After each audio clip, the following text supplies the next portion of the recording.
Hey Tauruses, welcome back to Deku Tarot. And welcome to your weekly tarot and astrology for June 29th through July 5th of 2020. Alrighty, so end of June, we're past the halfway point in the year, past the summer solstice. How crazy is that? 2020 has been a lot. And I want to say thank you guys for all of your support. Thank you so much, guys. If you haven't, do make sure to subscribe. Do make sure to share the video and leave me a comment. And if you haven't, do make sure to check me out over on Instagram at Deku Tarot. Well, and I do want to say thank you guys for your kind words and support when I needed to take some time off. Just things where there was a situation I had to deal with that was out of my control and I needed to step away and deal with it. So thank you again. And let's get into the astrology here. We have the sun in Cancer. Yay. It's a lot better feeling than Gemini season, I bet, for a lot of you. I know it is for me. Mercury retrograde is also in Cancer. And that's happening until July 13th when it goes direct again. So we're going to be looking back, reassessing, reevaluating, going through a lot of past stuff. And again, this is the time when everybody says, you know, the exes come back or the past stuff comes back to be dealt with again. And it's going to look, you know, you're going to be either, you know, healing yourself in these situations and releasing things as well. So focus on releasing what needs to be released and letting go of things rather than bringing them back in. We also have Saturn retrograding in Capricorn. Yep, another planet going retrograde and another planet in Capricorn. July 2nd is when it starts and it will end December 14th of this year. So it's going to be a nice long one, right?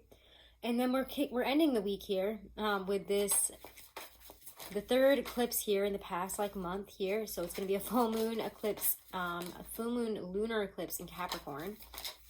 And I believe that this is the last round of the Capricorn Cancer eclipses that have been going on since, I think, 2018. So interesting. Let me know in the comments below about that if you do know about it. Let's get right into this, and I do recommend checking out White Light Astrology or Gregory Scott if you want to get more information on the astrology of what's going on, all right? And we're using the Golden Art Nouveau Tarot here for you guys this week. All right, so let's see. June 28th through July 5th for my lovely Taurus Sun, Moon, Rising, and Venus. Ooh.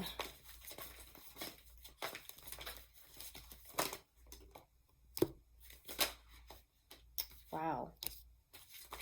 Tauruses. We've been going through it, huh? Whoa.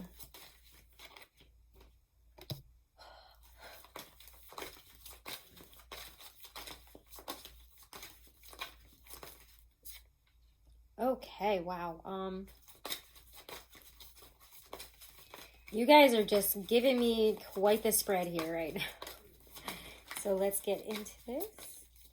All right, sorry about that. Let's get into this here. Oh, wow, okay. This is quite an interesting one. Oh my God. Tauruses. You're getting your mojo back, that's for sure. If you have been down and out, and I know this Taurus Sun and Taurus Venus has been, and especially with Venus retrograding, our ruling planet, especially being a fixed sign, that's so much to deal with on top of all the other retrogrades, us like really and truly stepping, you know, head first, or actually not even stepping, more like being thrown head first into the age of Aquarius, which is great. But, you know, it's so much upheaval right now. There's so much change. There's so much of this. I mean, look at, these are your first three cards. Let's just talk about that for a second. Because, I mean, like, look at this energy. But what we need to notice here is that they're all turned upside down. And honestly, I am really enjoying these reversals right now. I'm really liking it. Because Nine of Swords reversed indicates I need to, I mean, especially, I mean, it can also be on the less happy side of my Nine of Swords reverse, which is actually a very positive card for me. We could be dealing with some guilt, shame over, you know, how we've acted, how we've approached something, things that we've done. And we just got to let it go and detach here is really what this says with the Devil reversed. But with the Nine of Swords reversed, what you have worried about detaching from a negative situation, about, you know, also how you were attached to a very negative situation is really changing here. Because the Devil brings up these more destructive qualities. And when it's reversed here, especially with the Nine of Swords reversed, you could be feeling bad about your blindness, your weakness, your your lack of strength and how you did something in the past. But it also says it's time to remove these swords and move on, to let that go, to break free from what tethers you. Why are you still tethered to a devil situation? Why are you letting that, run you in circles? Why do you need to feel attached to that? Why do you need to worry about these things excessively and blame yourself? It's time to let it go and move forward. This is dawn breaking over the horizon of a very painful scene. But when the Ten of Swords is reversed, those swords start coming out, and we can start really, healing these wounds. It actually puts us in a position of more power here. Now that the worst has happened, now that we have gone through some really dark times, and we might have to evaluate where we were hurt, why we were stabbed in the back, what happened, what brought us to this point. Yes, but you've also come out the other side, as Tauruses always do, because we can't just give up. Geez, why would we give up and lay down? We're going to take those swords out, get back up, and keep going, of course. And then we get the Wheel of Fortune. It shows changing fate. Things are in flux. Things are shifting to a more positive direction, even if you can't really see it right now. The wheel is heralding change and an unfolding fate in this situation. What had to happen had to happen.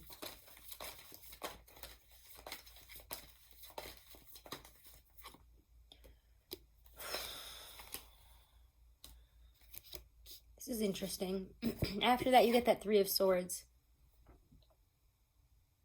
This could be pain over, when you get the clarifiers on it, it's interesting because the Lovers came out on its side. So we're going to talk about it both ways. I'm just going to hold it upright.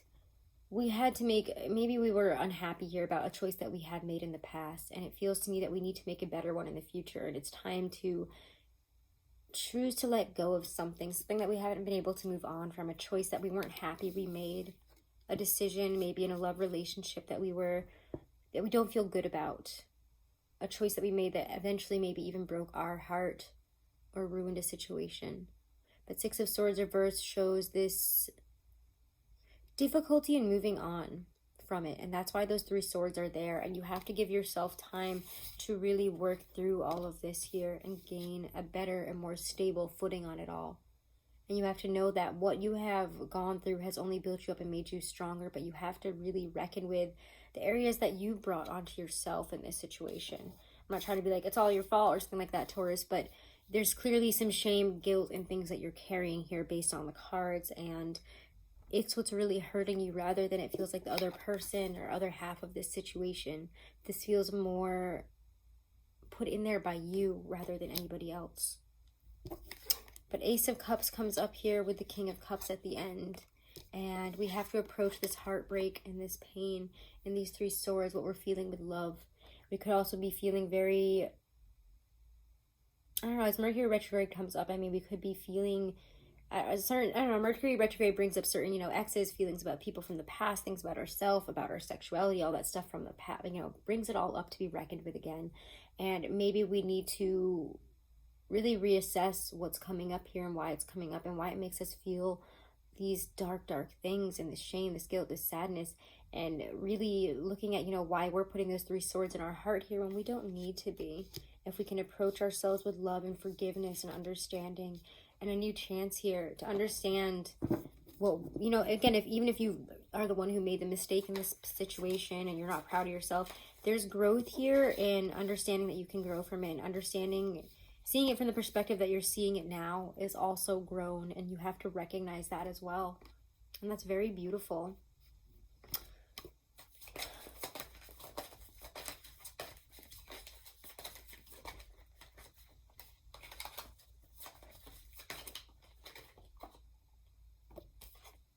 We have to, rather than fight and get involved in situations this week, especially involving love and lovers, etc., we need to look at this from a different perspective and pause. Hit the pause here.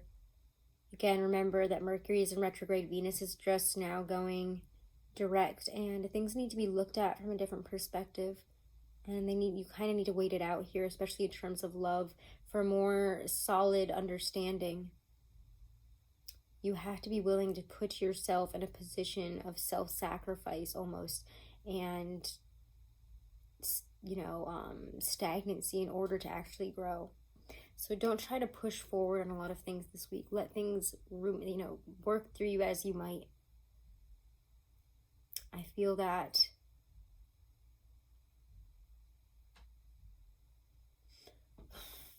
you're kind of just on this ride here, and you need to be able to sit this out here a bit and work your way through all of this with love, with understanding, and with a different perspective this time. All of these planets in retrograde, there is no rush. Let's get a Lynn V. Andrews Oracle card here. And if you want to book a private reading, guys, all the information is below in my description box. Do check out Truly Divine and use my code DQ30 as many times as you want for a good chunk of money off on all of their astrology, numerology, compatibility reports, which are incredibly in-depth. They give you like literally 20-something pages. They're incredible. So check them out. All that info is in my description box. And let's see here. Taurus. Ooh. There we go. Harmony. Beautiful, beautiful card here. Harmony lives in the law of balance and involves equilibrium between the physical and spiritual aspects of your life. For there to be harmony, there must be balance. Imagine yourself as the hub of a sacred wheel standing in the center. This wheel must function every day of your life. If you imagine that the south is your physical self, the west your emotional self, the north your spiritual self, and the east your mental self, you see that you stand in an ancient wheel of truth. Consider whether you spend as much time in the physical south as you do in the spiritual north. Are they balanced? Are they in harmony? Reflect on whether you spend more time in your emotions west than you do in your mind east. Adjust your daily life by being aware of your actions and behavior patterns to incorporate equal effort in all directions so that your wheel will function in perfect harmony. Beautiful messages, Taurus. Beautiful card. A wonderful and blessed week, guys. Keep an eye out for those July monthlies. I love you so much. Namaste.